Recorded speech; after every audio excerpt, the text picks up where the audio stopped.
What's up guys, ये है evo fox का शैडो। ये गेमिंग माउस एक्चुअली मेरे एक फ्रेंड ने परचेज़ किया है, जो कि एक वर्क फ्रॉम होम करता है और कैजुअल गेमर भी है। तो चलिए इसको पहले मैं अनबॉक्स करता हूँ, फिर आपको इसका एक डिटेल रिव्यू देता हूँ। ये ब्लैक कलर का काफ़ी कूल बॉक्स में पैक्ड है।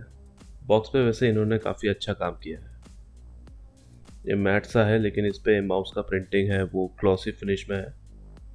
और इसके साइड पे इन्होंने माउस के बारे में इन्होंने लिखा है, जो कि मैं आपको वीडियो में रिव्यू में बता ही दूंगा। वीडियो को एंड तक देखिएगा तो आपको आइडिया मिल जाएगा कि इसे परचेज करना चाहिए कि नहीं।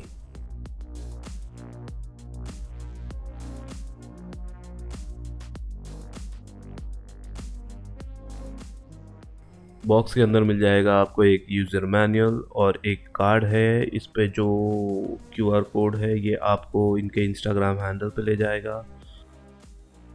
और ये इस बॉक्स को ऐसे खोल देते हैं और अब इस केबल को खोल देता हूँ। A few moments later.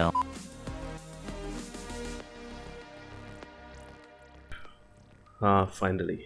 तो यहाँ इसका बिल्ड क्वालिटी की बात कर लेते हैं।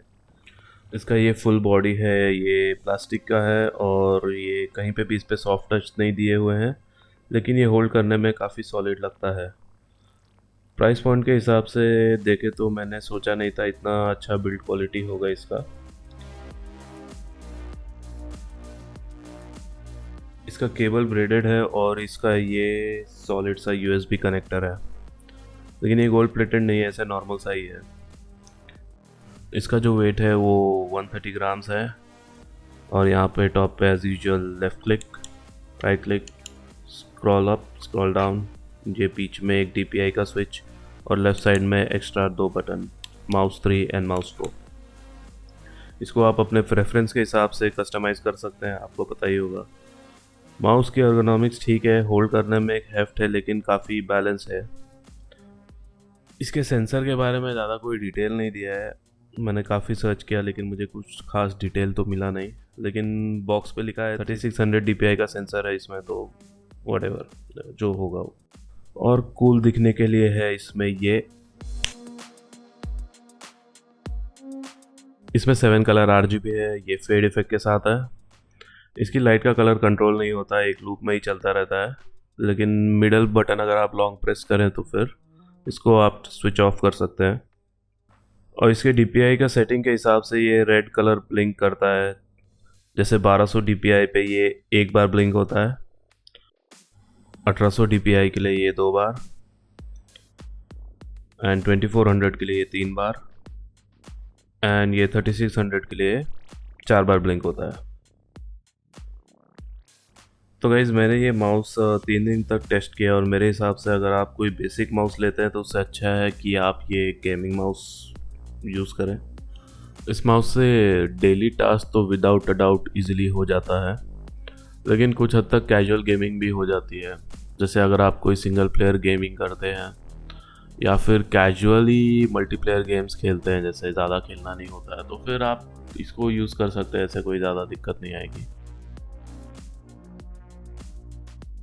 लेकिन हाँ, अगर आप कोई प्रो प्लेयर हैं जो रेगुलर बेसिस पे टूर्नामेंट खेलते हैं तो फिर आपके लिए ये माउस मैं सजेस्ट नहीं करूँगा, क्योंकि गेम्स लाइक वैलोरेंट या CSGO इसमें ज़्यादा हाई प्रिसीजन वाला माउस बेटर चॉइस रहेगा आपके लिए। इस माउस का क्या है ना कि पोलिंग रेट केवल 125 हर्ट्ज़ है, और मेरे हिसाब से आपको मोर देन 1000 हर्ट्ज़ वाला माउस लेना चाहिए। यार क्या है ना, कॉम्पिटिटिव शूटर गेम्स में ना रिएक्शन टाइम का बहुत ज़्यादा इंपॉर्टेंस है, क्योंकि यहाँ पलक झपकी और वहाँ पे गोली।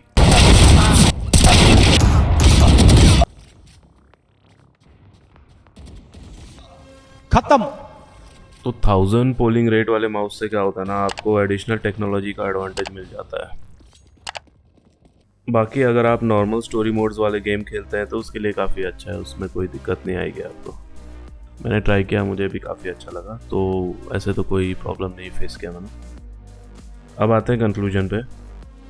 इसमें बस एक थोड़ा नेगेटिव लगा कि इसका DPI 1200 के नीचे नहीं जाता। मैं पर्सनली 800 DPI यूज़ करता हूँ for gaming and editing task.